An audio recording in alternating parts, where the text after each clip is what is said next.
Hi, Fiona. Hello, we're back. We are back, and can you believe it that it's August already? I know, time's flying, isn't it? It really is this year. It zooms by. Yes, yes. Time is flying when you're having fun, or maybe not. That must be it. We're having fun. Exactly, exactly. So, I hope you had good July. How was business for you?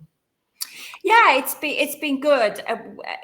With the election, we always tend to find that things dip off a little bit before an election. Like we said last time, people are waiting to see what's going to happen. And then obviously we've come straight into school holidays too, which always means that it dips a little bit. But we are seeing a lot more inquiries and more sort of applications being submitted than in the last couple of years. So I think it's looking like things are certainly on the up in the industry. I think people are starting to feel more confident. So yeah, it's been a good July, and it's looking better for August. So yeah, Yes, yeah. that's good.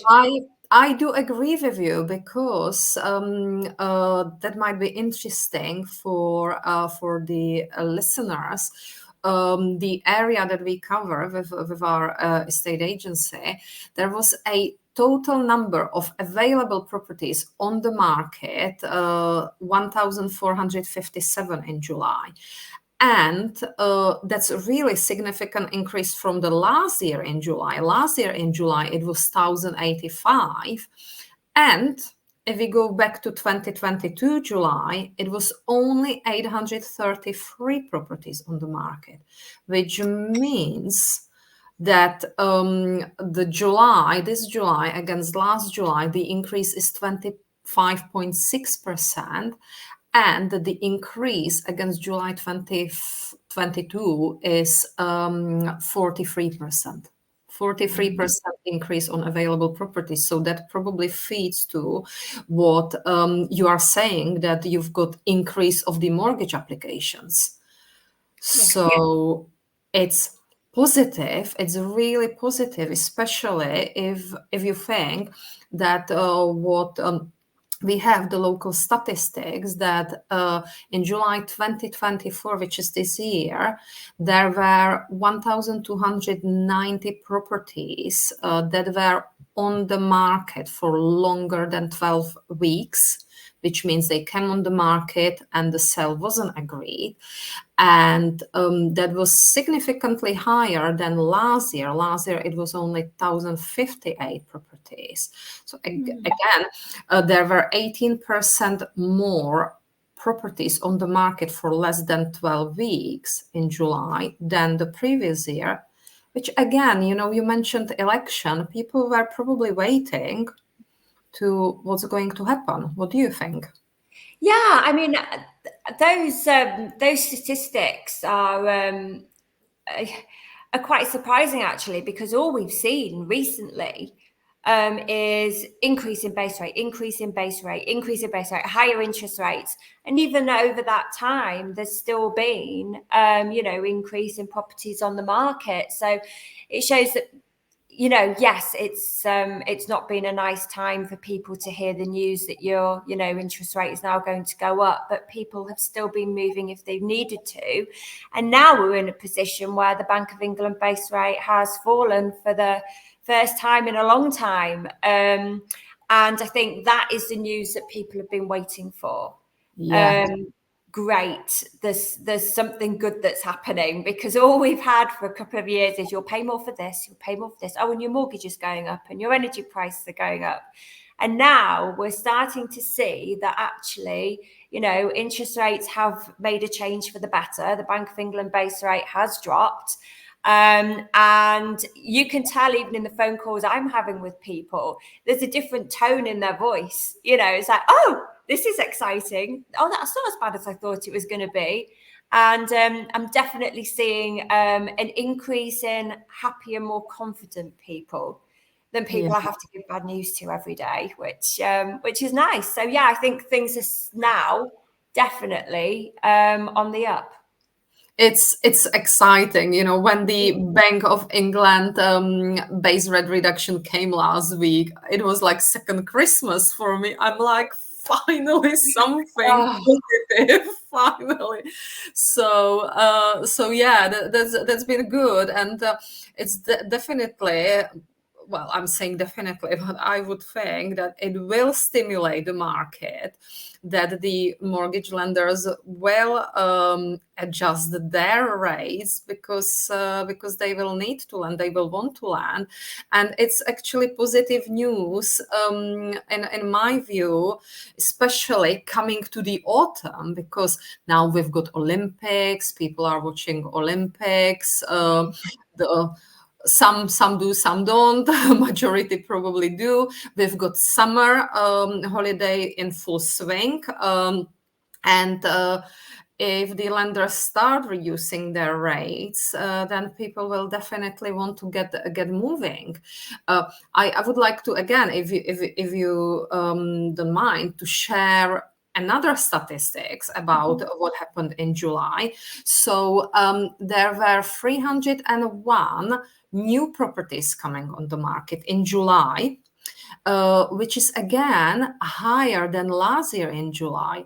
So last year it was only 230.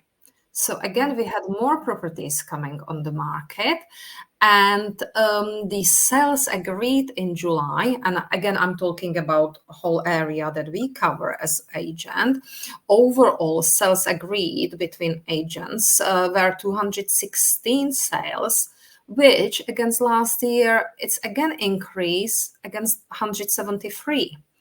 So there are certainly some positives, and I'm so glad to hear that from your side of business that people are definitely, that you've got definitely more applications. yeah, there's people we've spoken to 3-6 months ago, and we've given them an indication of what the rate would be that day, if they were submitting an application, and now we're finding those people are coming back to us now.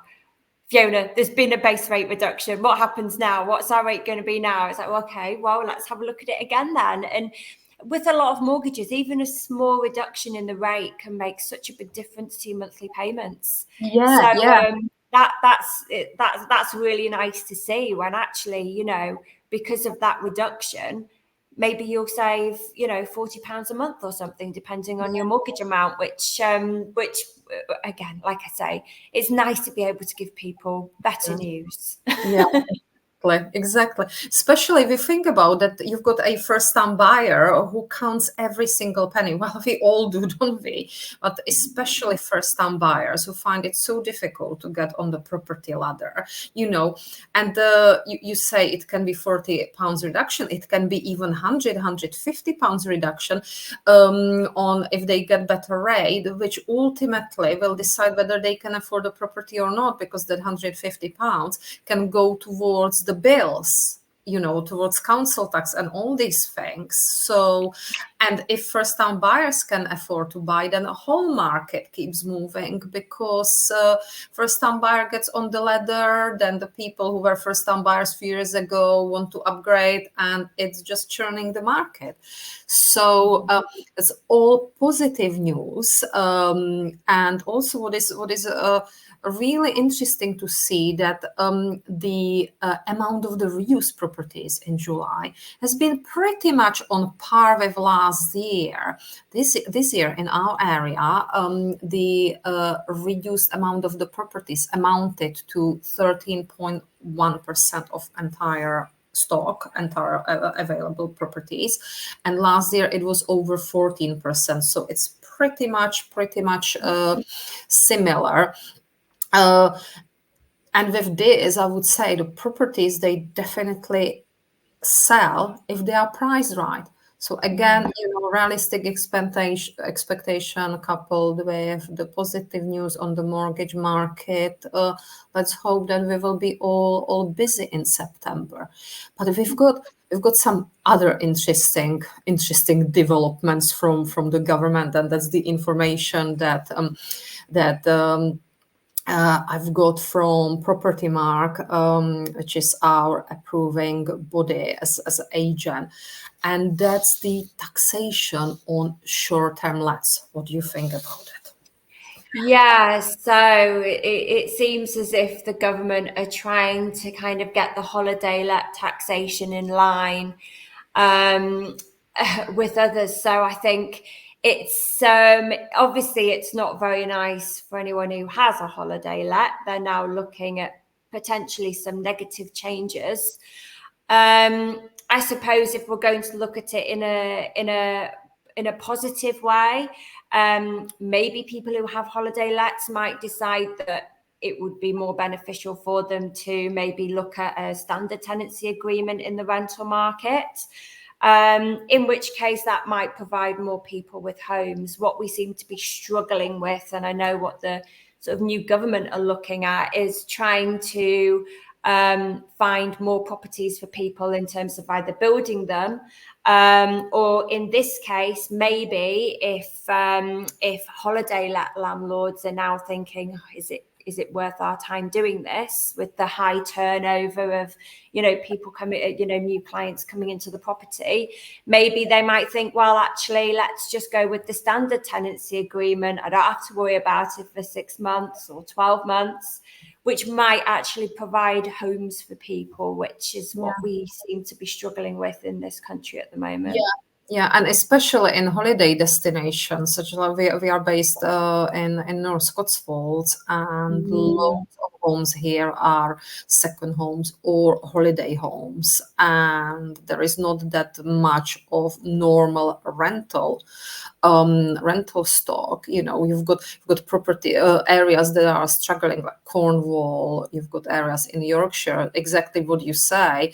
There are not enough homes. So again, I always think that every crisis, if you call it crisis, but it's not crisis, it's just change. But if you look at it as something challenging, so every challenge, every crisis brings also an opportunity, and it may be an opportunity for those who have gone to a holiday letting market to review their portfolios and look, okay, is this worth still running as a holiday rental, or would it be better to have it as a standard tenancy and let the property on a short hold tenancy? Because it's not just the taxation, it's increased cost of bills, increased cost of cleaning, laundry, the energy. So again, I think it's probably the opportunity for those people, those landlords who have short-term let investments, to actually review their portfolio. And again, I always offer people these reviews, which I can review for them easily, and then you can also have a look at can they do something with the mortgage if they've got a mortgage, and I think it's just one of these things where people have to look at it as just ever-changing business market, because it's business at the end. Yeah, and you're right there with the reviews. One thing I should probably point out as well is that if these properties are mortgaged, it's very clear in the mortgage offer whether the property should be rented on a tenancy agreement, or whether it is a holiday let arrangement.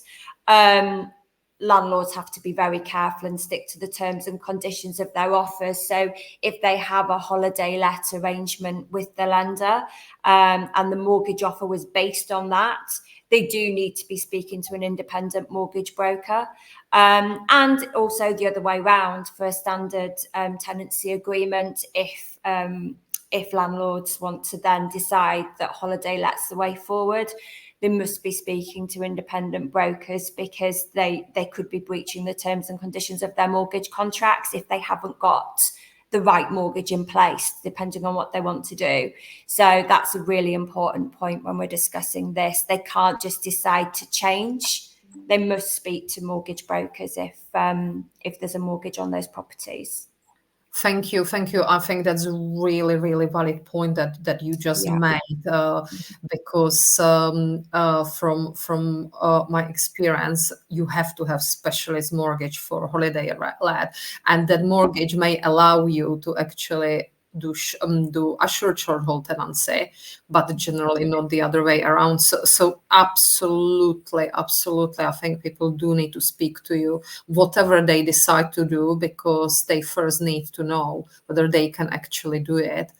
And there may be, again, some people who might decide, actually, we might want to sell that investment, or we might want to cash in and, and do something different, buy other properties, look at the model differently. So I think the devil is in the detail.